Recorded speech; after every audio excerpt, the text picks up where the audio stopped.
Ew, how about that? I've used this for 2 years and no one's told me anything about this word being misspelled. One card is selected from a standard deck of playing cards. Determine the probability that the card selected will be red or a numbered card greater than 7. So let's target concepts in here now. Probability compares the number of acceptable outcomes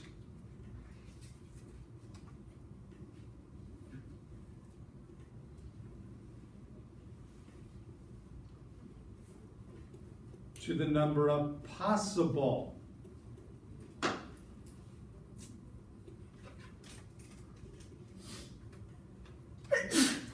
bless you. But it's still a fill-in-the-blank exercise. So how many cards are you selecting? 1. So there's no multiplication involved in this problem, but there could be addition involved in the problem, because you may have more than one way to get what you want in the exercise. What are you expected to get? Either a red card, and how many red cards are there?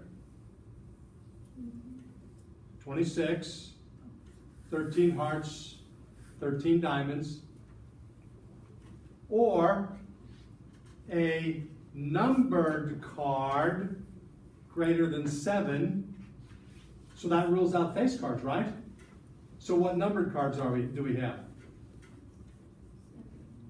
8, 9, and 10. It didn't say 7 or greater, it said greater than 7. So there's an 8, 9, and 10 in how many different suits? In 4 suits. So how many numbered cards greater than 7 do you have? Very good, 12. Any other considerations? Repeats.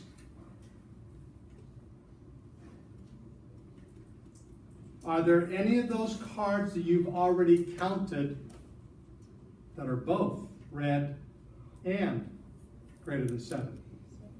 6 of them. That would be the 8, 9, and 10 of hearts, and the 8, 9, and 10 of diamonds.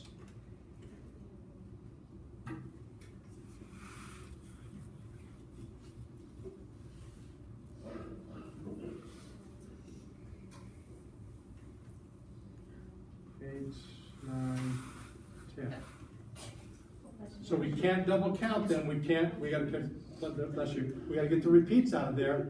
And how many total cards did we have to select from at the outset? Standard deck of playing cards? 52 cards.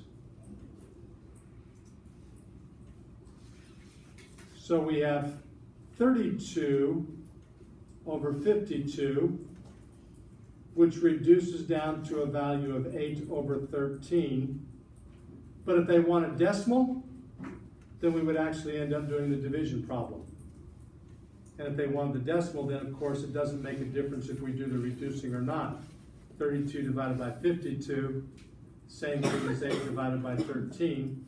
So just make sure you read what format that they want the answer in. So we could have 2 different answers, but if they want an answer that's going to be a decimal, they'll usually ask you for 3 decimal places or 6 decimal places. Sometimes ask for fewer. So read carefully what they want in terms of accuracy. If you give them too many digits, it counts it wrong. Don't give them enough, and what you dropped off was significant, it counts it wrong. But if you can show me the work you did for the exercise, then that means that partial credit exists for some of those things. So a lot of you do these things in your head, especially when you get to the easy problems, and you don't show anything on the paper, and then you get a brain fart somewhere along the line, and you get it wrong, and you don't get any partial credit back because you didn't do anything to support your work in the exercise.